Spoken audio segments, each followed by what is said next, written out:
ભારતી આશ્રમ વિવાદને લઈ મોટા સમાચાર સામે આવ્યા છે। ઋષિ ભારતી બાપુ લંબી નારાયણ આશ્રમ આવ્યા હતા। વિશ્વેશ્વરી ભારતી પર લગાવેલા આક્ષેપ પર મોટો ખુલાસો કરવામાં આવ્યો છે। ભારતી આશ્રમ રૂમમાં બાળકી મળી આવી હતી અને બાળકી વિશ્વેશ્વરીના ભાઈની દીકરી હોવાનું સામે આવ્યું છે।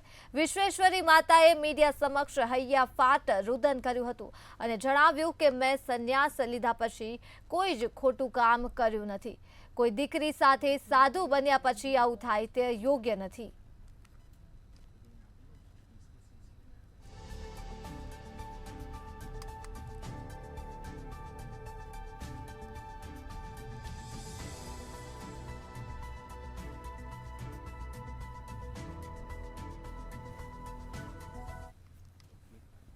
મારી ઉપર એક ઇન્જામ આવ્યો છે કે માતાજીની એક દીકરી છે। આ અમારી એકતા અહીંયા બેઠી છે, એના પપ્પા નાની હતી ત્યારે એક્સપાયર થઈ ગયા છે, ગુજરી ગયા છે। આના પપ્પા અત્યારે નથી, જ્યારે નાની હતી ત્યારે તો આના પપ્પા નથી, એના મમ્મી હતા, એને બીજે લગ્ન કરાવી દીધા। તો આ એક નિરાધાર બાળક કહેવાય। શું કહેવાય? એક આ હ્યુમેનિટીનું કાર્ય છે। ઋતંભરા દીદી છે, કેટલી દીકરીઓ એની પાસે છે, ગીતા દીદી છે, કેટલી દીકરીઓ એની પાસે છે। તો હું કોઈ એવું ખરાબ કાર્ય મેં નથી કર્યું જીવનમાં, અને આજ મારી એકતા અહીંયા મારી સામે છે, એટલે હું મારો પક્ષ રજૂ કરવા જનતાને એમ થાય કે માતાજી વિશ્વેશ્વરી માતાજી શું છે, મારા આ કરવું પડે એ પણ મને બહુ દુઃખની વાત છે। 2008 થી 2021 સુધી મહામંડલેશ્વર વિશ્વંભર ભારતી બાપુની સેવા રાત્રિ દિવસ મેં કરી હતી, એ બધા જ સેવકોને ખ્યાલ છે। અને આ જે એ જમીનનો વિવાદ નથી, અસ્તિત્વનો વિવાદ છે, મારા વ્યક્તિગત લાઈફનો વિવાદ છે।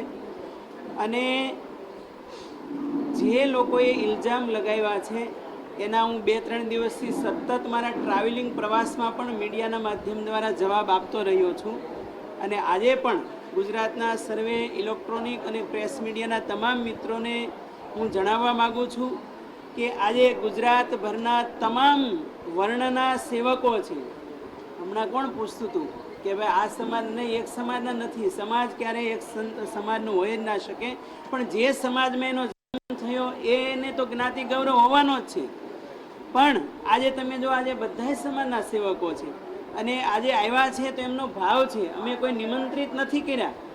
ભારતી આશ્રમનો વિવાદ વધારે વકર્યો છે। આ વિવાદમાં જો વાત કરવામાં આવે તો ઋષિ ભારતી બાપુ પર અનેક આક્ષેપો લાગ્યા છે।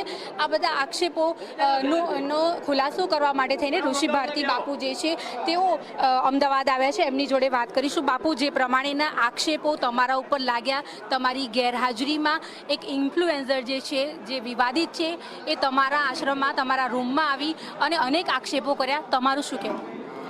જો જે આપ કહો છો મારો રૂમ, પણ એ મારો રૂમ જ નથી, તો એ કોઈ આક્ષેપનો પ્રશ્ન જ નથી રહેતો। અને હું જ્યારે અંબાજી બાજુ મારો પ્રવાસ થતો સમયે આ ઘટના આખી ઘટી અમારી ગેરહાજરીમાં, તો ભારતીય આશ્રમની અને કાનૂની પ્રક્રિયાની વિરોધમાં કાર્ય થયું છે।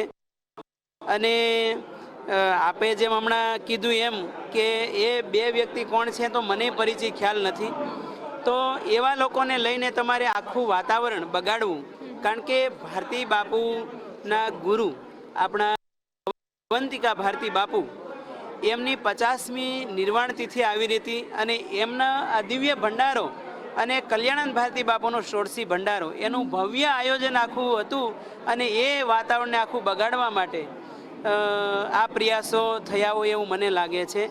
એટલે હું તો ગિરનારની પ્રાર્થના કરું, ભગવાન બધાને સદબુદ્ધિ આપે। એક નિર્વાણ તિથિ 50મી એ બંધ રહી છે, મને ખૂબ દુઃખ થઈ રહ્યું છે કે એવા સંત એના આ ભારતીય આશ્રમનો પાયો નાખ્યો અને એની નિર્વાણ તિથિ બંધ થઈને ભયંકર દુઃખ થઈ રહ્યું છે મને।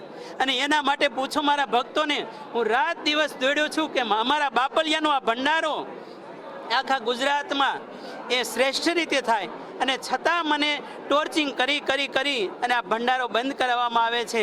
પહેલી ઘટના ભારતીય આશ્રમની એવી રહી છે અને એ મારો બાપલિયો આજે કેટલો દુઃખી થતો હશે। ભારતી બાપુ જેને એમ કે મારો